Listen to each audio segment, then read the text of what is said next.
Hello, this is Glasgow Rangers Nation. I'm Owen James, and this is all your latest Rangers news, guys. We're going to talk fellow Aasgaard.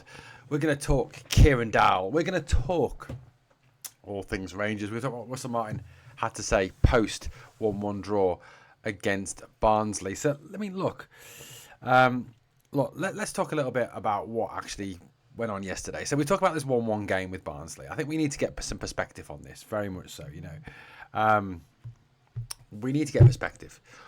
Perspective is this, right? This is the perspective. The perspective is that it was a bounce game. It was a game that was basically designed for, basically getting the team ready for the game against Panathinaikos. It was getting minutes into the legs. It was playing in the heat, obviously getting them ready for the second leg over in Greece. It was getting a team to use all the players that we've currently got in the squad. It was getting Russell Martin a chance to look at those players, help him to make further judgments on who's ready to play for Rangers against Panathinaikos, who isn't ready, what options he's realistically got. That's what it was about. Look, yes, the result isn't perfect. Yes, drawing 1-1 with a team that finished 12th in League One is not great, but we've got to get some perspective on this. This is pre-season, and it reminds me of an NFL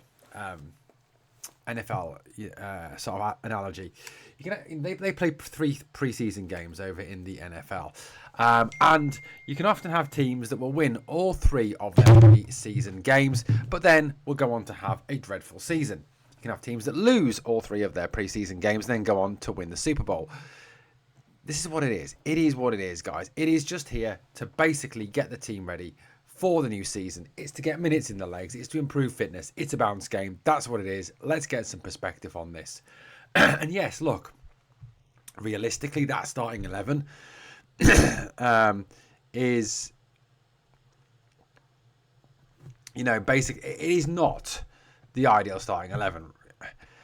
It's not, the team that is, going to theoretically start against Panathinaikos. There are players within that 11, hopefully, that will not feature against Panathinaikos. There's players that are not ready within that 11 to focus, to play against Panathinaikos. For example, Josh Gentles. I love Josh Gentles. I think he's a cracking player. I think he's got a big future at the club. But realistically, he probably isn't going to start against Panathinaikos. Finley Curtis, realistically, is probably not going to start against Panathinaikos. I think he probably could, and I think he'd do a really good job because he looks a very good footballer, but realistically, he ain't going to start. I would hope that Kieran Dao doesn't start. I don't think he's up to starting in the Champions League, but, who knows? Russell Martin might have other plans, and personally don't think James Tavernier is ready to start, and it is of a sufficient standard to start in defence in a Champions League game. The guy cannot defend. He is useless in defence. The one thing that Tav does well is cross the ball into the box. Playing him at centre-back where you've got to be good in the air. And statistically, according to FB Ref, Tav is dreadful in the air. One-on-one, which again, something you've got to be good at to be a central defender. He is statistically, according to FB Ref, absolutely dreadful at. So, look, realistically, play Tav in defence, you're weakening the team. So, look, I get that. Now, Russell Martin speaking post-game, obviously spoke about, about the whole situation, and he talked about the fact of, it was very much getting the minutes into the players, it was getting them used to the heat, it was a good workout after what's been a really intense week. It's giving him things to think about. It's what we expected, basically. It's what we expect managers to say post-pre-season games. You're not going to get any massive revelations. You're not going to get a situation where he drops any bombshells on players. That's not happening after a pre-season game. So it was fairly standard stuff that Martin spoke about post-match. Now, one of the players that's caused a massive amount of controversy in terms of him being there. Now, people have said, it's for scouts to come and watch. Scouts are there, scouts are watching. Possibly. But, Russell Martin has already said that, the players that haven't really got a future at Rangers have been left at home. And some people have said, well, that's because they've been left there because there's interest in them. Well, that's actually not the case. Because, as he said in the interview that he gave, not all those players, Cifuentes, Proper, Davis, King, etc., and Tiala, who've been left at home, have interest in them. He did actually say that. go and watch the interview. So I find it interesting, shall I say, that Kieran Dowell has had the opportunity to start and play in a number of these pre-season friendlies. Now, we remember that Kieran Dao was sent off on loan last season to Birmingham City, and he actually did quite well with Birmingham City. He actually looked a fairly decent player for Birmingham City. Now, the big dilemma would be that if Dowell comes back into reckoning, into reckoning as a squad player in this first team, where does he start? Where do you play him? Yes, he can play attacking midfield, but surely that's where Thelo Aasgaard's going to play, or even Nadim Bayrami, who appears to be undergoing somewhat of a rebirth at the moment and looked a much better player against Club Brugge, played in his rightful position. Weird that, isn't it? Player in the position he plays strongest, and he plays well. I mean, it's almost rocket science, according to some of our previous managers, Philippe Clement, Barry Bassett, for example. He can also play right midfield. He can also play central midfield. So there's a number of different roles he can play. Now, it might be that Russell Martin sees him as a possible squad player, a useful squad player. Now, the big dilemma is, of course, that Dowell is out of contract next summer. His contract runs out on May the 31st, 2026. So, realistically, if Rangers were to retain his services this season and to use him this season and not sell him, then he walks for nothing next summer. Now, we've kind of already heard and already seen that is very much goes against what the 49ers want to do. Is he going to be offered a new deal? I doubt it. I highly doubt it. He's 27 years old. He's going to be 28 next season. You offer him a couple of years extension, he'll be 30. Is that possible? Not really. Now, you look at the guy's career. Dowell's career. He obviously came up with the youth system at Everton, played for Everton, had a loan spell at Forest, a loan spell at Sheffield United, a loan spell at Derby, a loan spell at Wigan, and then obviously was transferred to Norwich, and then from Norwich obviously he came on a free transfer to Rangers. So he's a player with a vast CV of experience. He's played in a number of different competitions. He's played in the EFL Championship, he's played in Premier League 2, he's played in the Premiership. He's played in League One, the FA Cup, the EFL Cup. He's played Champions League qualifiers. He's played Scottish League Cup, EFL Trophy, Europa League games. He's played Scottish Premiership games, Challenge Cup games, SFA Cup games. He's got a very wide and varied CV. Now, look, please, before anyone slaughters me on this, I'm not making an argument for Dowell starting or Dowell playing. I'm talking through what he would bring to this team and what options this guy has. With Norwich, he made 75 appearances, scoring 12 goals, 6 assists. With Forest, he made 43 appearances, 10 goals, 5 assists. His time at Rangers, he's actually made 32 appearances for the club, 2 goals, 2 assists. Can't personally remember the goals. Birmingham last season, he did very well for Birmingham last season. 23 appearances, 5 goals, 5 assists, 10 goal contributions in 23. Sheffield United 17, 2 and 1. Wigan 13, 5 and 2.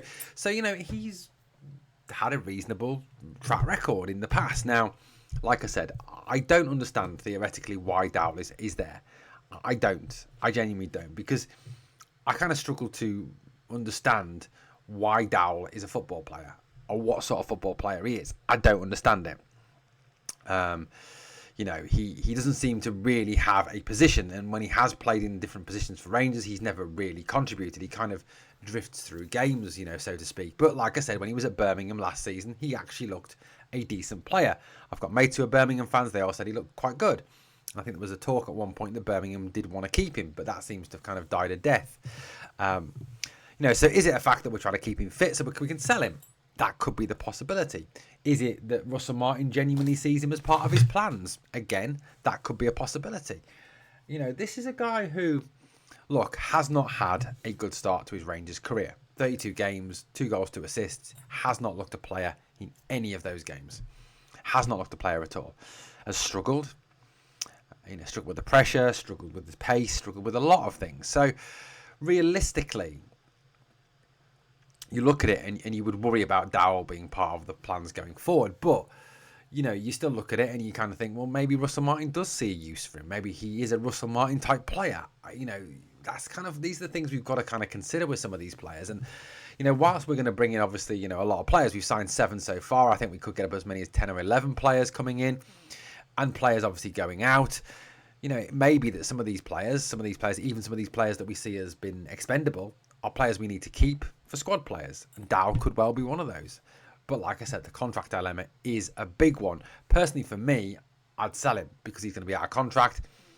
You're not going to get a lot of money from him anyway with 12 months left on his deal. It's bad business to have got to this situation. So, look, it is what it is. But, look, we've got to kind of look at this. We've got to kind of try to judge this one and work with it. So, I'd love to get your thoughts, guys. Kieran Dowell, what are your opinions with Kieran Dowell? Does he have a future? Could you see him being part of Russell Martin's plans, or would that be a massive backward step from Russell? Okay, look, Daos Aasgaard. Look, I think we're all excited to see some more of Daos Aasgaard. He started the game yesterday. He came off at half time. He played 45 minutes.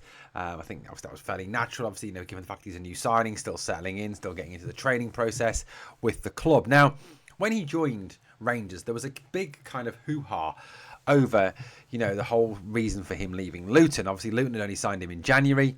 I think there was a desire from Luton there to try and keep him, to try and help their push to get back into the Championship at the first time of asking. And they saw Aasgaard has been a big part of that. Now, due to the clauses in his contract, due to what his international manager, Daos Stats, said, he had to move on because, he wants to play international football. He has played international football. He's had one appearance, one goal. Daos Stats has already said that he sees Aasgaard as part of his plans. Look, we're all excited to see Daos Aasgaard. I think, he's the sort of player who can get bums off seats. He can play from the left wing. He can play from that attacking midfield role. He loves a shot from distance. He can thread passes through. He can be the can opener that unlocks the low block. And that's why we're all excited about him. But Daos Stats and Luton have been having a little bit of a war of words over the whole Daos Aasgaard to Rangers transfer. Luton are very unhappy that Daos Stats kind of forced Aasgaard's hand, by coming out with these comments that, you can't play in League One if you want to play international football. And with the World Cup coming up, Aasgaard didn't want to risk his international future. So, what was said? So the Luton Town manager, Matt Bloomfield, has been speaking about Daos Stats' comments and been speaking about Daos Aasgaard to Rangers. This is what Bloomfield said. He said the desire from this international manager for him to move on certainly didn't help. If it wasn't that situation, there might have actually been a chance of us persuading him to stay. But when there's pressure on him, with the World Cup looming next summer, it obviously made it tough for me when we knew he needed to move to have a chance of taking part in that World Cup. So it's hard when you're trying to build a squad and a culture and a team when he's being encouraged to move by his international manager. But that was the situation we faced. In order to sign him in January, we agreed a conditional release clause, something that this club has only ever done in exceptional circumstances, which only got triggered in the event that we got relegated to League One. This meant the move was entirely his choice, and if it wasn't for his international manager's comments that he needed to be playing at a higher level to go to the World Cup, we might have been able to persuade him to stay and disregard that clause. But the fee was met, and his future successes will benefit the club greatly going forward. So there's probably a sell-on clause in that contract from what Matt Bloomfield is saying. It's also a proud moment for the football club to take a boy from League One in January. Within 6 months, he's made his international debut. He's scored. He's got a transfer to an incredible football club. Thank you, Mr. Bloomfield, who are playing a Champions League qualifier. Some interesting comments from his old manager, Matt Bloomfield, there. Like I said, I think it tells us there is a sell-on clause. Hopefully it's not massive in his contract. And it was a situation where, because of the relegation of Luton, that contract was triggered. That £3.5 million fee was clear. Rangers paid it. We got our player. But Daos Stats has hit back at that. He said, Luton and Thello have, of course, known all along that this would have happened in the case of relegation due to the clause in his contract. It goes without saying that it's difficult for a player to play for a national team if you play in League One. The level is too low. The Championship is no problem, but with his development, that level is good enough. But with League One, his development would stop. So Daos Stats is very clear that he obviously sees Rangers as a good possibility for him, sees Rangers as the right level for him, sees Rangers as a possibility to develop the player, to get the best out of the player. But it's interesting that this is still rumbling on, isn't it? But it kind of gives us a bit of a hint as to what happened with that contract, that deal. That we obviously saw that relegation clause. We saw the £3.5 million fee. We took our chance, signed the player. There is obviously a sell-on clause in the new contract because of the fact that it was kind of Matt Bloomfield kind of sort of mentioned it, didn't he, in his comments? But look, Daos Aasgaard for me is a quality player, and he's someone who's going to make a big difference. I hope he gets the chance to play in that 10 role. I think if he does, he will be a key component in success for Rangers this season. Well, guys, thank you for watching the Sunday Supplement. As always, if you've enjoyed the content, please like, comment, share, and subscribe. Give me your thoughts in the comments. I'll be back to speak again very soon here on the channel.